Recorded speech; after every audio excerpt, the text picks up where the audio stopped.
वंदे मातरम। अदालत का एक फैसला आया और भारत की डेमोक्रेसी खतरे में पड़ गई या डेमोक्रेसी को उस पर प्रश्न चिन्ह लगने लगा और भारत की जुडिशरी को प्रश्न चिन्ह किया जाने लगा। न्याय जो है वो मिसकैरेज ऑफ जस्टिस हो गया। इसके अलावा फॉल्स कंपैरिजन भी बनाए जा रहे हैं। वो मामला क्या है? मामला यह है कि 2020 के दिल्ली दंगों के जो कुछ आरोपी जिनकी जमानत रह गई थी, उनमें 2 की जमानत को सुप्रीम कोर्ट ने 2 लोगों को जमानत नहीं दिया। बाकी और जिन लोगों को आज जमानत मिल गई उनमें गुलफसा फातिमा हैं, मीरन हैदर हैं, सियाउर रहमान हैं, सलीम खान हैं और नौशाद और शादाब अहमद हैं। इसके अलावा जिन 2 लोगों को जमानत नहीं दी गई वो हैं उमर खालिद, सैयद उमर खालिद और शर्जील इमाम। इन दोनों को जमानत न देने के पीछे अदालत का ये था कि प्राइमा फेसी इन लोगों के गुनाह इतने खतरनाक हैं कि इनको जमानत नहीं दिया जाना चाहिए और 1 साल बाद अगर ऐसा लगता है तो ये लोग फिर दोबारा जमानत के लिए आ सकते हैं। अदालत ने भी कहा कि इनके खिलाफ कोर्ट जो है, जो लोअर कोर्ट्स हैं, उनको केस को ट्रायल शुरू करना चाहिए। अब ये जो जैसा मैंने बताया कि फॉल्स जो है कंपैरिजन होने लगे हैं। फॉल्स कंपैरिजन में बोला जाएगा कि फला व्यक्ति को जमानत मिल गई, फला व्यक्ति को पैरोल मिल गई, फला व्यक्ति को के साथ ऐसा हो रहा है, लेकिन शर्जील इमाम को जमानत नहीं मिल रही है, उमर खालिद को जमानत नहीं मिल रही है। हालांकि शर्जील इमाम की तो कोई बात ही नहीं कर रहा है, उमर खालिद को चेहरा बनाया गया है ज़्यादा, लेकिन अपराध दोनों का एक जैसा है। शर्जील इमाम का उस पर भी आएंगे कि क्या अपराध है और क्यों इन लोगों को जमानत नहीं मिलनी चाहिए थी। तो कंपैरिजन जो है वो किए जाएंगे कि कुलदीप सेंगर से कंपैरिजन किया जाएगा कि उसको जमानत दे दी गई, हालांकि उसकी जमानत सुप्रीम कोर्ट ने ही कैंसिल कर दी गई। अब ये बात भी की जानी चाहिए कि अगर आज वाला मामला गलत है तो कुलदीप वाला मामला क्या सही है जब सुप्रीम कोर्ट ने उसकी जमानत कैंसिल कर दी? तो खैर, तो ये फॉल्स क्लेम्स भी चल रहे हैं। अब उसके बाद एक और 5 साल की बात हो रही है जिस पर सुप्रीम कोर्ट ने संज्ञान भी लिया है कि 5 साल जो है वो ट्रम्प कार्ड नहीं हो सकता है कि आप 5 साल से जेल में हैं तो आपका अधिकार बन जाता है। ग्रेविटी ऑफ ऑफेंस, अपराध को भी देखा जाना चाहिए और अपराध देखा और ऐसा पाया अदालत ने कि इनको जमानत नहीं दी जानी चाहिए और जमानत नहीं मिली इनको। मैं ये जो सारी बातें कह रहा हूं, ये सारी बातें इसलिए कह रहा हूं कि लंबे समय से एक कैंपेन चल रहा था। उस कैंपेन का एक ही एजेंडा था कि शर्जील इमाम को और उमर खालिद को 5 साल से जमानत नहीं मिल रही और इनको अब जमानत मिल जानी चाहिए या इनका अदालत में मुकदमा चलना चाहिए।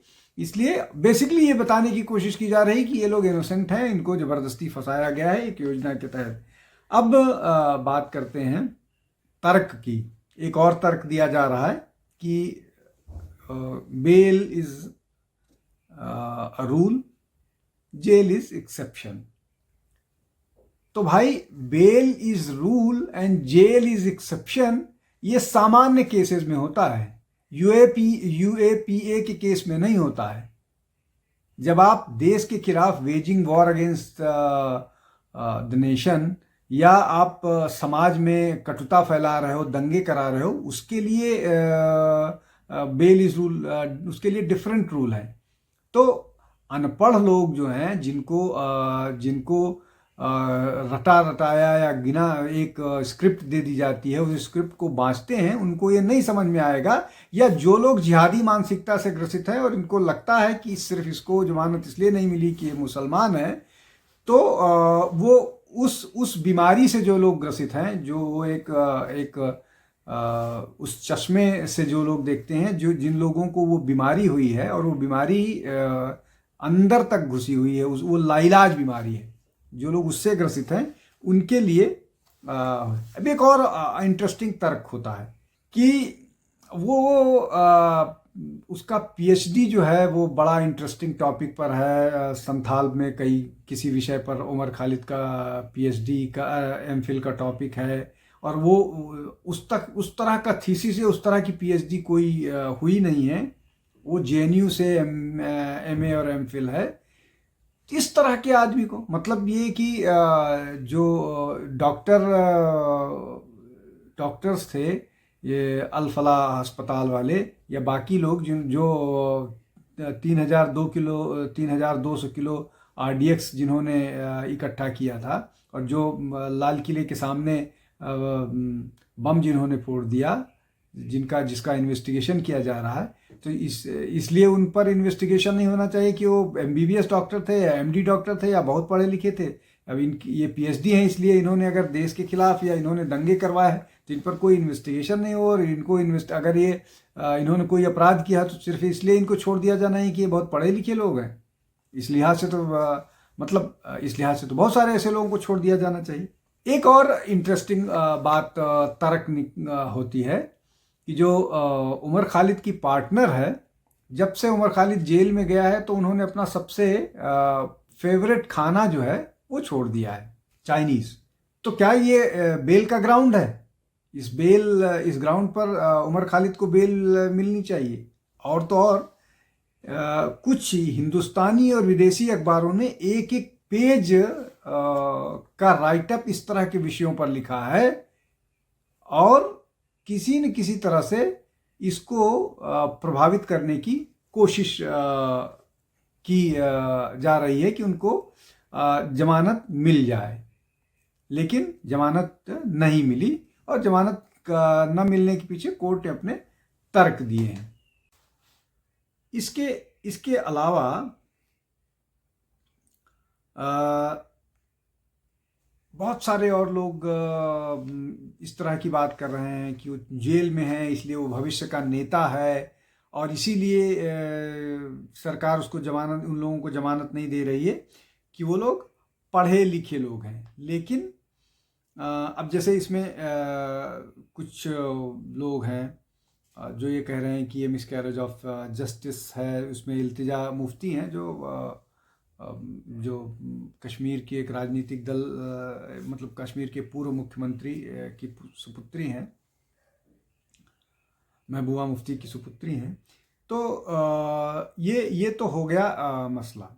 अब समझते हैं कि उमर खालिद के पिता जो हैं वो एक राजनीतिक दल चलाते हैं, और किसी जमाने में वो प्रतिबंधित संगठन सिमी के सदस्य थे, जिसको अभी भारत में, और सिमी पर भारत में दंगे कराने का आरोप है। तो इस तरह के माहौल वाले व्यक्ति ने इस तरह के पारिवारिक पृष्ठभूमि है उमर खालिद की। अब एक और इसमें जो महत्वपूर्ण बात है कि ये जो तर्क दिए जा रहे थे, इन तर्कों के सहारे इन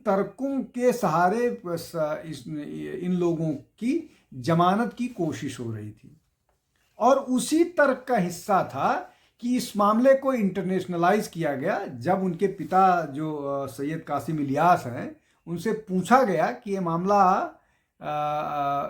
इंटरनेशनलाइज हो गया है, आपने किया है? तो बोले नहीं, ये मामला इंटरनेशनलाइज ऑलरेडी हो चुका है।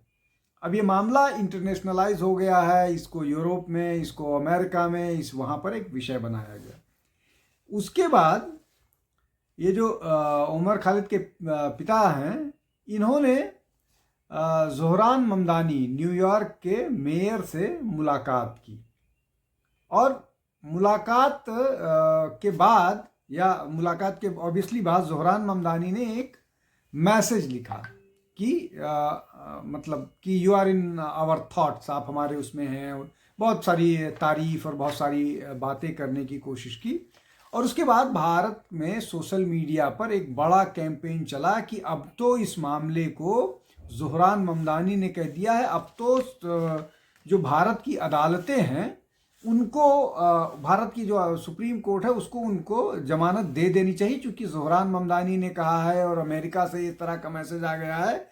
और ये वही लोग हैं जो अमेरिका को घृणा करते हैं लेकिन ज़ोहरान ममदानी की तारीफ करते हैं, चूंकि वो मुस्लिम मेयर हैं न्यूयॉर्क के, और उन्होंने कुरान पर शपथ ली थी। अच्छी बात है, इसमें कोई बुरी बात नहीं है। वो प्रैक्टिसिंग मुस्लिम है तो वो बिल्कुल ये उनका वो है। लेकिन भारत में को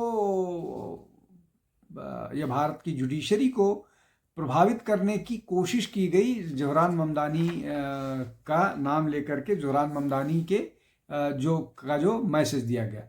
और ये शायद और भी ठीक नहीं है,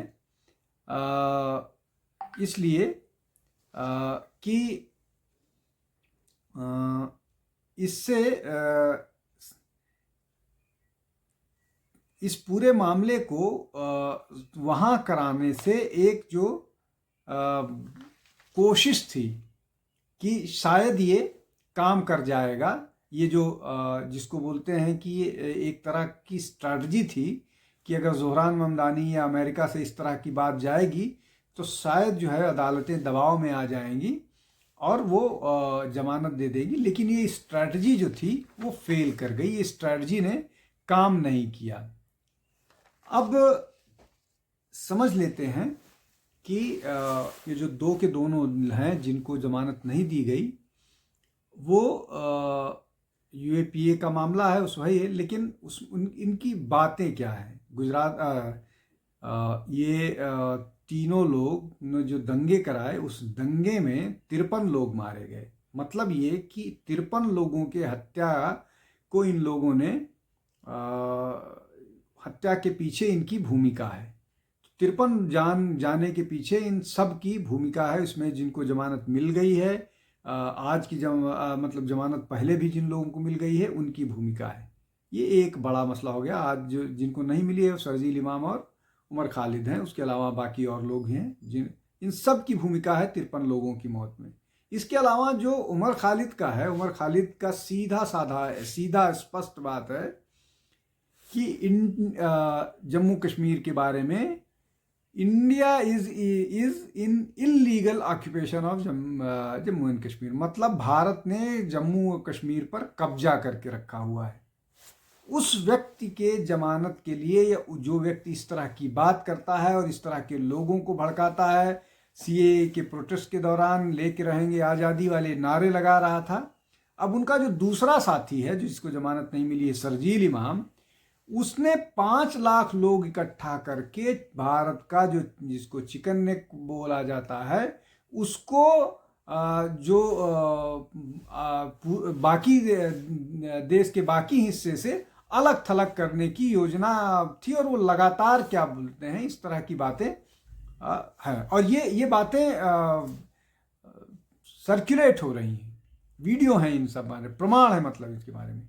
उसके बाद भी जो लोग इस तरह इनके समर्थन में खड़े होते हैं, वो निश्चित तौर पर उनकी बेशर्मी के बारे में और कुछ नहीं किया जा सकता है।